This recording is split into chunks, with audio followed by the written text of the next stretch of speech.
embora para ação ofensiva o time do Operário. Boa bola enfiada, Pedro Lima. Tá na área, vai marcar, bateu cruzado e é gol do Operário.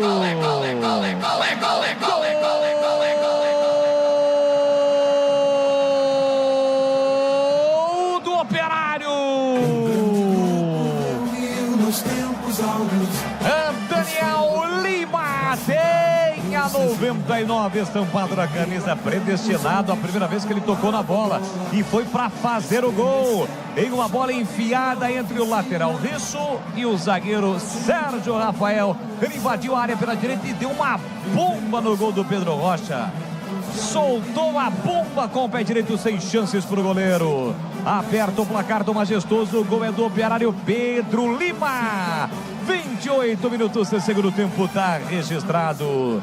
Operário 1, Ponte Preta 0. E o detalhe do gol, Vladimir Catarino. Aquele velho problema da Ponte, né? De reclamar de falta que não é marcada e meio que desligar do lance, né? Daniel Lima surgiu no espaço entre dois jogadores da Ponte Preta, avançou e chutou forte, com muita vontade, com violência, sem chances nenhuma de defesa para o goleiro Pedro Rocha. Tá aberto o placar 1-0 para o Fantasma. Linguiças da